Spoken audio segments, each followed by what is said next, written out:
안녕하십니까? 원투펀치 TMF 투머치 풋볼 임영철 해설위원과 함께하는 해외 축구 코너입니다. 네, 잠깐 맛있는 냄새가 너무 나가지고요. 미치겠네요. 진짜. 여전히 60개 치킨은 저희와 함께하고 있습니다. 네. 저는 지난 주말 역시 리버풀과 아스날은 형제다 라는 걸 느꼈습니다. 아름답지 않습니까? 저는 마음은 우리는 떨어졌지만 그래도 아스날이 좀 올라가길 바랬는데. 뭘 같은 승점에 다 망했어 그냥 우리. 어떻게 하필 이렇게 됐네요. 이제 맨시티 못 잡아 이제. 참 정말.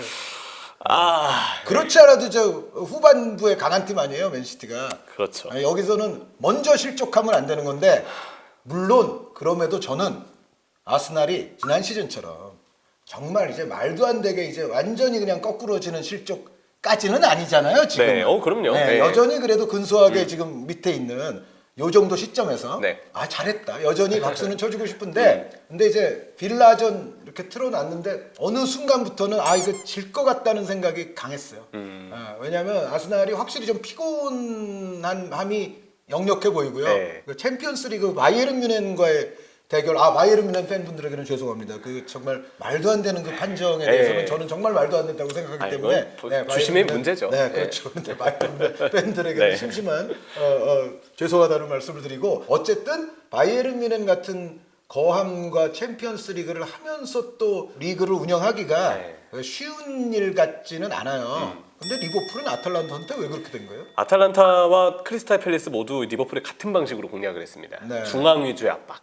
그래서 리버풀이 이제 올 시즌 중앙을 강하게 압박을 당했을 때 사실 경기 내용이 좋을 때가 별로 없었어요. 그래서 초반에는 선제 실점을 내주고 그러면서 자연스럽게 경기 주도권을 상대에게 주지만 상대가 지쳤을 때 리버풀의 그 롱볼이 그대로 공격진에게 통하고 공격진들이 정말 큰 동기부여, 클롭의 마지막 시즌이라는 동기부여를 느끼고 에너지가 쌩쌩할 때 그대로 이제 힘을 발휘하면서 골을 넣고 역전을 하고 그러면서 경기를 이겼던 경우들이 많았거든요. 근데 최근에 리버풀도 말씀하신 것처럼 지쳐 보이는 게 느껴졌습니다. 네, 힘이 떨어졌어요. 그렇죠.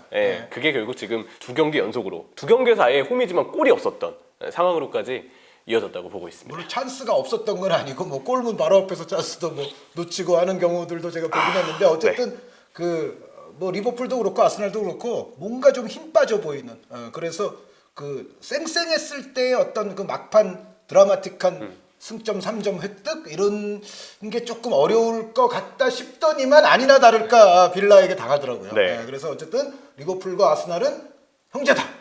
맨시티 여러분들 뭐 끝까지 최선을 다해서 열심히 경쟁합시다. 오늘의 이제 메인 주제로 넘어가 보면 뭐 많은 또 뭐 유튜브 채널이나 뭐 여러 뉴스들을 통해서 다뤄진 거지만 토트넘이 어쨌든 뉴캐슬에게 또 충격패를 당했습니다. 대패를 당했죠. 0대 4였습니다. 토트넘이 올 시즌 대량 실점이 첼시에게 한 번 했던 것 같고 그렇죠. 제 기억에 풀럼에게 한 거는 뭐 아주 토트넘 팬들도 굉장히 뼈아프게 느끼는 패배일 거고요. 그리고 이번에 또 빌라가 아스날을 이긴 반면 물론 토트넘 경기가 먼저 끝나긴 했지만 토트넘은 정말 중요한 고빗길에서 지금 패하면서 물론 한 경기 적게 했지만 빌라가 골 득실을 더 좋게 만들어 놨다는 것도 토트넘에게는 부담이거든요. 그렇죠. 그런 상황이 지금 돼버렸는데 물론 프리미어리그는 지금 다음 시즌 챔피언스리그 티켓이 5장까지 갈 수도 있습니다. 가능성이 있죠. 네, 그런데 리버풀과 웨스트햄 등 때문에 지금 아리까리해요.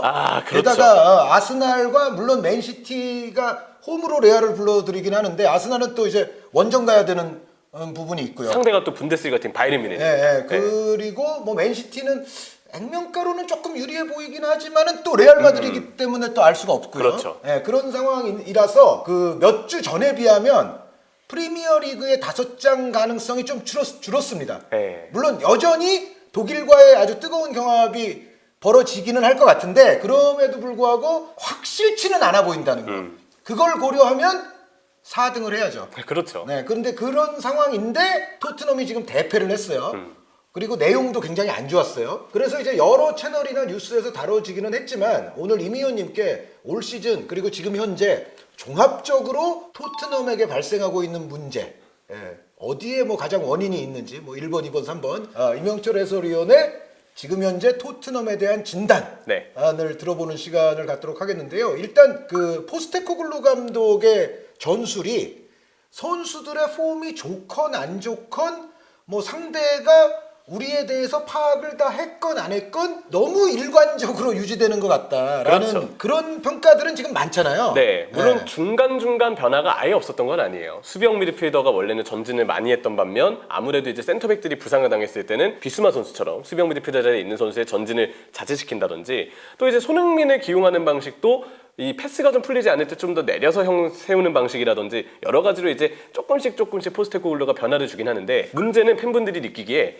큰 폭의 변화는 없다. 그리고 무엇보다 토트넘이 올 시즌 정예 멤버를 계속해서 출전을 시켰던 게 아니잖아요. 풀백 쪽에도 우도기가 못 나올 때 벤 데이비스가 나올 때도 있었고 포로가 없을 때 에메르송 레알이 뛸 때도 있었고 센터백도 판더벤이 없을 때 드라구신이 뛸 때도 있었고요. 근데 이 자잘자잘한 세부적인 포인트는 약간씩 포스테코글루가 조절한 부분이 있었다 하더라도 큰 궤는 2-3-5로 풀백을 빌드업시에 좁히고 윙은 측면을 벌리고 그리고 결국 풀백이 좁혀진 풀백이 하프 스페이스 쪽으로 들어가는 형태의 공격 패턴, 이 패턴은 전혀 달라지지 않았습니다. 근데 저는 그 2-3 형태의 빌드업이 이제는 좀 잘 안 먹히는 것 같고 네. 그리고 그것도 이제 비수마 같은 그 포인트에 서 있는 선수가 폼이 좋았을 때는 모르겠는데 지금은 또 그렇게 보이지도 않는 시기 아닙니까? 그렇죠. 이거 2-3 빌드업 어떻게 생각하세요? 저도 빌드업 패턴에 있어서 물론 경기에 따라서 유연하게 3-2처럼 바뀔 때도 있지만 일단 첫 번째로 느끼는 건 페드로 포로의 중요성이 생각 이상으로 굉장히 크다. 네. 센터백진들의 로메로 선수처럼 이제 빌드업의 중심을 이루는 선수도 비중이 상당하지만 포로가 내려오건 좀 올라가 있건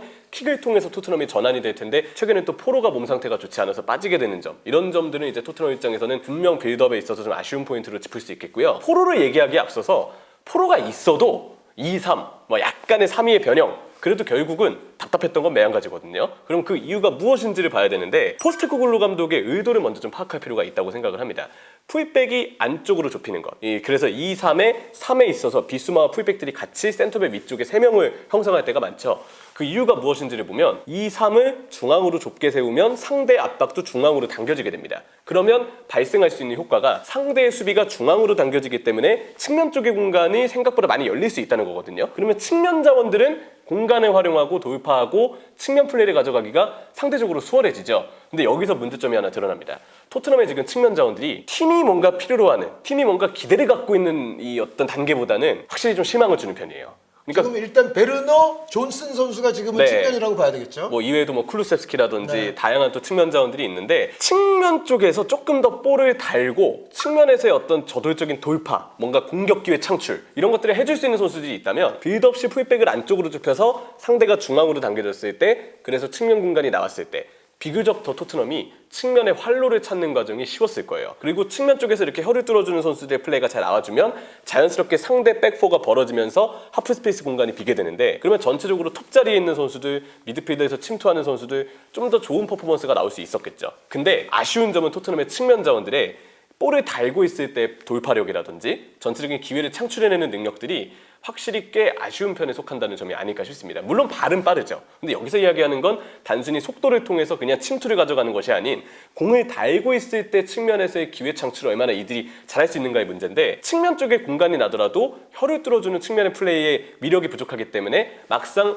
포스테코글루가 구상하는 빌드업의 효과가 잘 드러나지 않는다. 이게 일단 좀 아쉬운 점이고 또 하나는 측면이 답답하더라도 메디슨이라는 선수가 최절정의 폼을 보여줬던 전반기 때는 중앙으로 그래도 패스를 줄 수 있는 길을 메디슨이 알아서 만들고 풀어주고 그럼으로써 측면이 굳이 열리지 않아도 메디슨을 통해서 창의적인 전개가 된 부분이 꽤 많았습니다. 근데 메디슨 선수도 복귀한 이후에는 그 정도가 못 되죠. 후반기 되면서 많이 떨어졌죠. 그래서 메디슨 폼이 떨어지고 메디슨의 영향력이 중앙에서 나오지 않고 여기에 이제 비수마를 포함해서 전반기 때 잘했던 선수들의 폼까지도 떨어지면서 자연스럽게 지금 중앙에서 뭔가 활로를 개척하기에도 쉬운 환경이 아니게 됐거든요. 결국 지금 중앙에서 조금이라도 해법을 찾기 위해서 포스테코글루 감독이 최전방의 손흥민 선수를 좀 내려서 마치 이제 해리케인이 연계에 참여하듯이 내려와서 볼을 받아주는 움직임을 지금 좀 맡기고 있는데 이것도 문제가 있죠. 근데 이 경기 같은 경우는 특히 이제 뉴캐슬전에서는 손흥민 선수 쪽에서도 턴오버들이 네, 나왔어요. 네. 아무래도 손흥민 선수가 이렇게 내려와서 볼을 받고 풀어주는 데 있어서 매 경기 장기를 보여주는 선수라 보기에는 다소 무리가 있습니다. 아무래도 내려왔을 때는 좀 더 많은 견제에 시달리게 되고 특히 토트넘은 지금 메디슨 선수가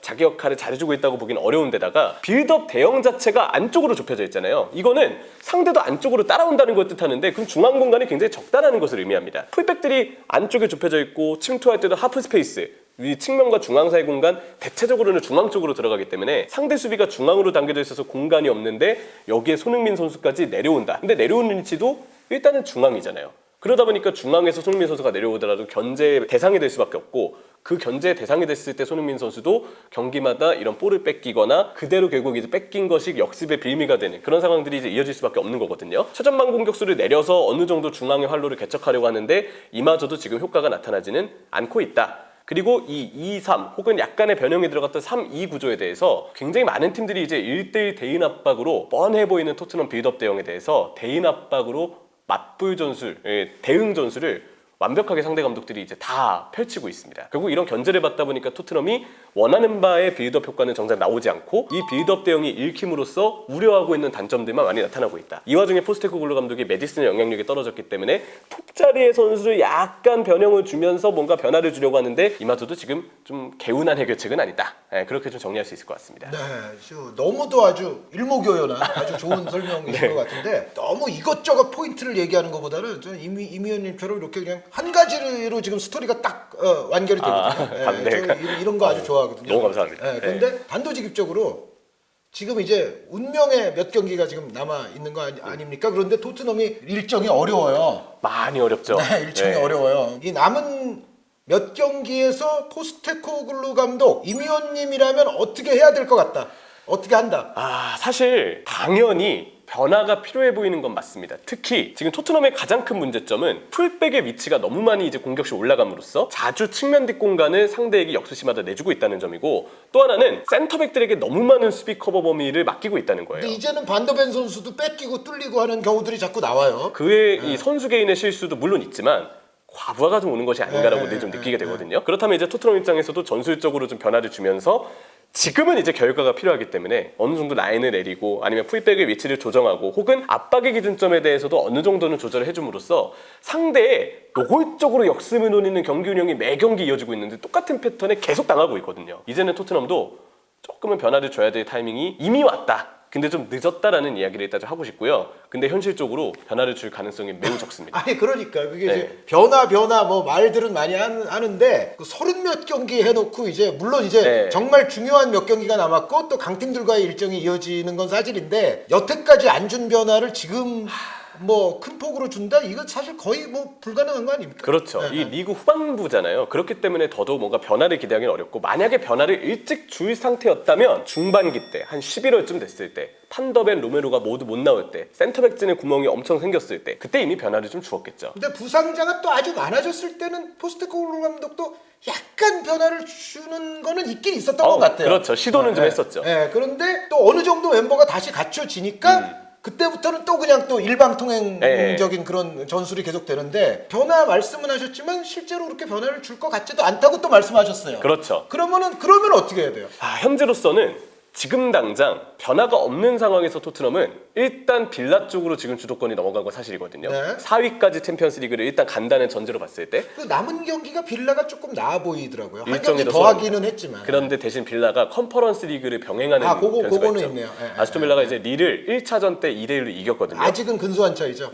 아직은 확정이 아니지만 4강과 결승까지 혹시 더 오르게 된다면 토트넘보다 최대 4경기를 더 해야 되는 상황이 발생할 수 있습니다.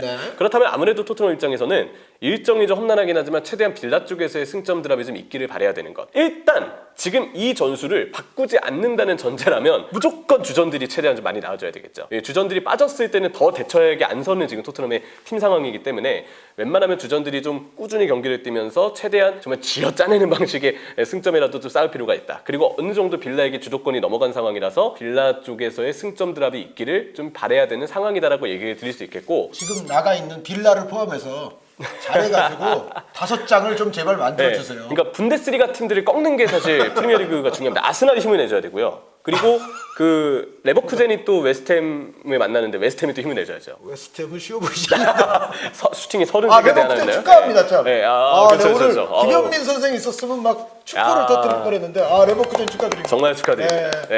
120년 역사의 우승이죠. 대단하죠. 구단 창단 첫 리그 우승이기 때문에 다시 한번 대단하다는 이야기 드리겠고, 근데 저는 감독 입장에서 일단 본인의 부임 후 첫 번째 시즌이고 이전까지 능동적이지 않았던 토트넘 축구를 확실하게 스타일을 좀 주입시키고자 한 시즌 동안 본인의 전술을 고수하는 것은 결과가 좀 아쉽지만 아예 이해가 안 되는 건 아니에요. 그래도 지금 결과가 안 나오는 상황에서 딱 하나 정도는 좀 더 공을 들이고 손을 봐줬으면 하는 문제점이 있는데 세트피스 수비입니다. 네. 이건 진짜 좀 심각한 문제예요. 아니 이게 단순히 선수들의 집중력이라기에는 일단 그 집중력이라고 만약에 우리가 문제를 가정한다 하더라도 그게 매 경기 나오고 있는데 벤치 쪽에서 잡아주지 못하는 것은 상당 부분 문제가 있고요. 지금 세트피스에서 실점하는 장면들, 슈팅을 허용하는 장면들을 보면 그냥 대인 수비의 이 구조 자체가 깨져있는 경우들을 좀 많이 볼 수 있거든요. 이거는 포스테코글루 감독이 인터뷰에서는 그래도 세트피스 좀 양호한 면이 있다라고 이야기를 했지만 그 멘트에 공감하실 팬분들은 저는 굉장히 적을 거라고 생각을 해요. 네, 물론 이제 역습이나 턴오버에 의해서도 실점이 나오지만 여기에 쐐기골이나 이런 거는 꼬박꼬박 세트피스로 주는 경향들이 있죠. 이게 좀 심하거든요. 이 부분에 있어서만큼은 분명 이거는 단순히 그냥 유지한다고 컨셉을 유지한다고 해서 세트피스에서 손을 놓는 것은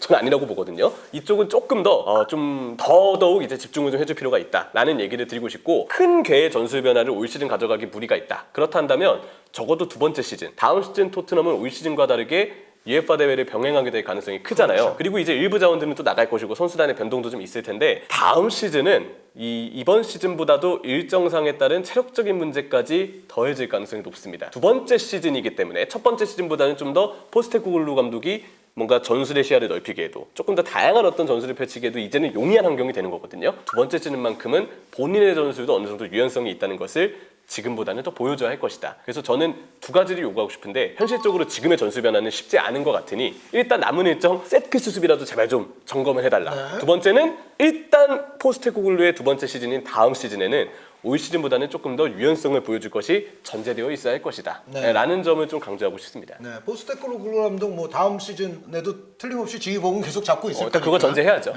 토트넘 그리고 실제로 지난 시즌 대비 순위는 꽤 올랐잖아요. 그렇죠. 그거는 뭐 포스테코글루 감독이 재미있는 축구를 하면서도 어쨌든 순위도 끌어올린 건 사실이기 때문에 인정해야 될 부분은 인정을 해야 되는데 근데 기본적으로 제가 봤을 때도 그런 것 같아요. 그러니까 그 포스테코글루 감독이 저는 뭐 빅리그와 뭐 빅리그 아닌 리그 이런 거 나누는 건 사실 굉장히 성격적으로는 싫어하는데 근데 어찌 됐건 현실적으로 포스테코글루 감독이 과거에 이제 일본에서도 성공을 거뒀고 뭐 셀틱에서도 성공을 거뒀습니다만 빅리그가 아닌 이제 그런 곳에서는 아주 뛰어난 전술적 플랜 A가 딱 있으면 그냥 그걸로 그냥 명장되고 제가 봤을 때는 뭐 그렇게 큰 문제 없이 세계적 트렌드를 우리 리그에 들여온 아주 훌륭한 감독 그러면서 이제 또 트로피도 들고 그런 것 같은데 이제 아무래도 이제 프리미어리그 아주 엄청난 빅리그 아닙니까? 이제 여기서는 그 세계적 트렌드들은 이미 이 리그 안에서 여러 팀들로부터 진행이 되고 있잖아요. 그렇죠. 그러니까 본인만 세계적 트렌드를 하는 게 아니란 말이죠 지금. 오히려 본인보다 더 트렌드를 앞서가는 사람들도 있고 뭐 이제 그런 리그 아닙니까?